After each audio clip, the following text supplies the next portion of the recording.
சென்னை அண்ணா சாலையில் ஏற்பட்ட திடீர் பள்ளமும் விரிசலும் வாகன ஓட்டிகளை பெரும் அச்சத்தில் ஆழ்த்தியிருக்கிறது. மெட்ரோ ரயில் சுரங்கப் பணிகளே இதற்கு காரணம் என்றும் இவற்றை தவிர்க்க இயலாது என்றும் சொல்கிறார்கள் அதிகாரிகள். அது குறித்து இப்போது பார்க்கலாம். சென்னையில் மெட்ரோ ரயில் பணிகள் 54 கிலோமீட்டர் தூரத்திற்கு நடைபெற்று வருகிறது. இதில் சுமார் 26 கிலோமீட்டர் சுரங்க வழித்தடத்தில் அமைக்கப்படுகிறது. சுரங்கம் தோண்டும் பணிகள் 1000 விளக்கு முதல் TMS வரையிலும், வண்ணாரப்பேட்டை முதல் விம்கோ நகர் வரையிலான வழித்தடத்திலும் நிறைவடையாமல் உள்ளது. இந்த பணிகளின் போது அண்மையில் அண்ணா சாலையில் ஏற்பட்ட பள்ளமும் விரிசலும் வாகன ஓட்டிகளிடையே பெரும் அதிர்ச்சியை ஏற்படுத்தியுள்ளது. எந்த இடத்துல அதிர்வு நடக்குது, எந்த இடத்துல பள்ளம் விழுன்னு சொல்ல முடியாது. குழந்தை குட்டிங்களா ரோட்ல வந்துட்டு போயிட்டு இருக்காங்க. நாங்களும் ஃபேமிலியில தான் இருக்கிறோம். எந்த இடத்துல எந்த பள்ளம் விழும் எப்போ சார் சொல்ல முடியும்? யார் நம்பி எதை நாங்கள் போக முடியும்? அது எங்களுக்கு என்னதான் வாழ்வாதாரம்? இங்கேருந்து டெய்லி ஒரு 2 வாட்டி 3 வாட்டி நான் வந்து போகிறேன். இங்கே 5 நாள் முன்னாடி எண்ணெய் கொப்பிச்சிட்டு வந்தது. இப்போ பார்த்தீங்கன்னா பள்ளம் வந்துச்சு. இதுக்கப்புறம் என்ன நடக்குது? இன்னும் ட்ரெயின் வேலையை இப்போ தான் ஆரம்பிச்சிருக்காங்க. இன்னும் ட்ரெயினே விடலை. இன்னும் ட்ரெயின் விட்டால் என்ன ஆகுன்ற நிலைமை சொல்ல முடியல சார். ரொம்ப பயமாக இருக்குது வண்டி ஓட்டிட்டு போகிறதுக்கு.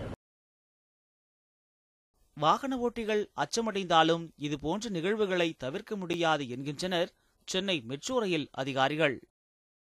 Wherever this mixed strata come, this kind of small things is bound to happen. Only we have to be very careful. Our team should be there so we can avoid all kind of mission.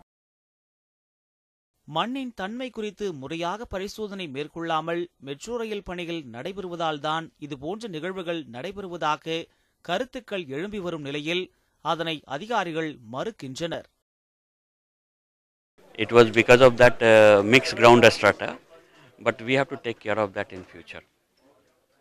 So our team is there on surface.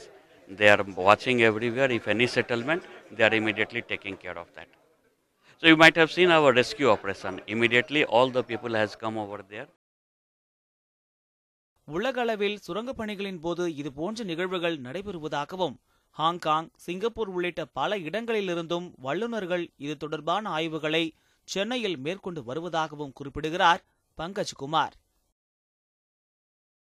Herring Connect company, the tunnel boring machine manufacturing company, Robinson US company, இவங்களுடைய expert நம்ம அப்பப்போ கூப்பிடுவோம். and we ask them whether நம்ம அந்த correct போகிறோம் correct போலியா. அப்படி பார்த்தீங்கன்னா ஹெரிங் கனெக்ட் கம்பெனி அதோடைய டனல் போரிங் மிஷின் இருக்குது. அவங்க டே டு டே பேசிஸில் அவங்க ப்ராக்ரஸும் அவங்களுடைய சேஃப்டியும் அவங்க எல்லாமே அவங்க ஜெர்மனியில் ஹெரிங் கனெக்ட் கம்பெனியில் உட்காந்து பார்த்துட்டு இருப்பாங்க. அந்த அளவுக்கும் ஒரு சிஸ்டம் இருக்கு. கட்டுமான ரீதியில் இதுபோன்ற விபத்துகளை நியாயப்படுத்தினாலும் பாதிப்புகளுக்கு உள்ளாகும் நபர்களின் கஷ்டங்களையும் மெட்ரோ ரயில் நிர்வாகம் புரிந்து கொள்ள வேண்டும் என்பதே அனைவரின் எதிர்பார்ப்பாக உள்ளது. தேவா, நியூஸ் 7 தமிழ், சென்னை.